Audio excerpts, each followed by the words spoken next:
संसद की जुबान, अदालत की टोपी और राजनीति का रंग।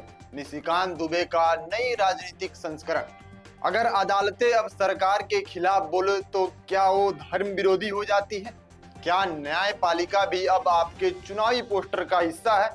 जब कोर्ट आपके पक्ष में फैसला दे तो जय श्री राम, और जब ना दे तो न्यायपालिका दिशा भटक गई है। जनता ने चुना था सांसद, पर निकले वो बयानवीर। अब हर बात में ढूंढे बवाल, बिना आग लगाए करते हैं धुआं धुआं माहौल। जब 370 हटे कोर्ट जिंदा है, जब राम मंदिर बने तो कोर्ट भगवान है, जब सीए को मंजूरी मिले तो कोर्ट महान है। लेकिन जब एक ही कोर्ट जामिया हेट स्पीच, हिजाब, बिल्किस बानो जैसे मामलों पर सवाल करे तो वही कोर्ट अल्पसंख्यक तुष्टीकरण का अड्डा बन गया। तो यह तय कौन करेगा कि कोर्ट सही कब है और कब गलत है? सरकार तय करेगी या फिर देश का संविधान? अब नमस्कार स्वीकार करिए, आप देख रहे हैं नेक्स्ट जन ब्रॉडकास्ट में हूं आपके साथ शुभम उपाध्याय। बीजेपी सांसद डॉक्टर निशिकांत दुबे ने हाल ही में सुप्रीम कोर्ट पर बड़ा हमला बोला है। कहा अभी जो समय चल रहा है वो मुस्लिम समुदाय को खुश करने का समय है। सुप्रीम कोर्ट, चुनाव आयोग सभी इस लाइन पर चल रहे हैं। मतलब ये है कि अगर कोर्ट किसी बात पर सरकार से सवाल कर दे तो नियत पर सवाल उठाइएगा, जज पर जाति और धर्म का ठप्पा लगा दीजिएगा। कहा भी गया है जिन्हें जवाब देना नहीं आता वो सवाल पूछने वालों की नियत पर सवाल उठाते हैं।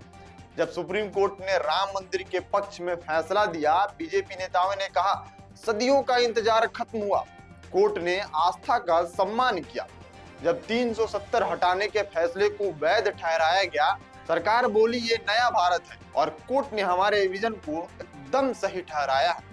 लेकिन जैसे ही अदालत ने कहा देश में सांप्रदायिक भाषणों पर नकेल जरूरी है, सीएए, एनआरसी पर जवाब देना सरकार की जिम्मेदारी है, तो अचानक कोर्ट को कहा जाने लगा वो मुस्लिम तुष्टीकरण में लगी है। भाई, कोर्ट कोई बिस्लेरी की बोतल नहीं है जो जब चाहा ठंडी और जब चाहा गर्म हो जाए। निशिकांत दुबे ने अब चुनाव आयोग को भी घसीट लिया है। कहा चुनाव आयोग अब अल्पसंख्यकों को रिझाने के लिए काम कर रही है। मतलब यह है कि आपको हर संस्था पर भरोसा तभी है जब तक वो आपके अनुकूल फैसला करे।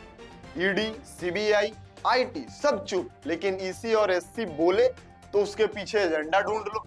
कठोर सच तो यह है कि जब लोकतंत्र में हर संस्था को संदेह के चश्मे से देखा जाए तो समझिए आप चुनाव नहीं, व्यवस्था का गला घोट रहे हैं। कोर्ट तो सवाल पूछता है, वो ना तो आम आदमी पार्टी देखता है, ना ही बीजेपी और ना ही कांग्रेस। वो संविधान का बेटा है, लोकतंत्र की रगों का रक्त है। आप अगर कुछ नहीं छुपा रहे हैं तो कोर्ट से डर क्यों रहे हैं? आखिर में जब छुपाएंगे नहीं तो कोर्ट से डर कैसा है आपको? सीएए का डेटा क्यों नहीं दे रहे हैं? नागरिकता की प्रक्रिया को पारदर्शी क्यों नहीं बना पा रहे हैं? हेट स्पीच वालों पर कार्रवाई क्यों नहीं हो रही है? संविधान कोई व्हाट्सएप का फॉरवर्ड मैसेज नहीं है, जो जैसा चाहा वैसा घुमा दो। निशिकांत दुबे जैसा नेता अगर सुप्रीम कोर्ट को धार्मिक एजेंडे से जोड़ दे तो ये सिर्फ न्यायपालिका का नहीं, संविधान का भी अपमान है। और जो सत्ता में है उनसे सिर्फ एक बात, लोकतंत्र में कोई संस्था आपकी विरोधी नहीं होती।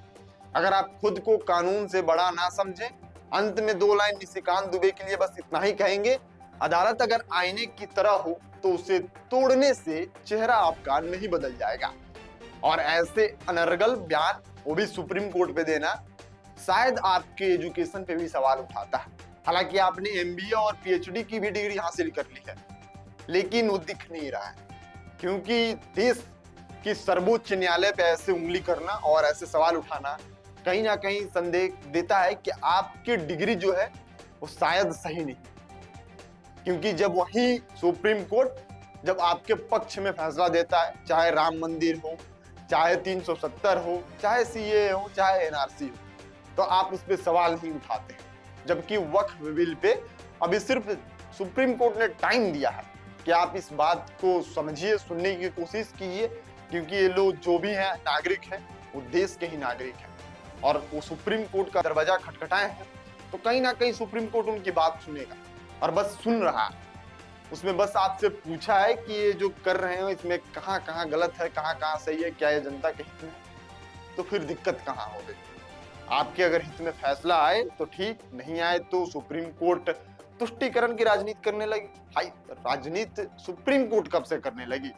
सुप्रीम कोर्ट तो संविधान के हिसाब से चलती है। आप ही ने कहा था जब राम मंदिर का डिसीजन आया था तो कम से कम इस सब बयानों से बचिए और सुप्रीम कोर्ट पर तो खास करके बयान ना दीजिए।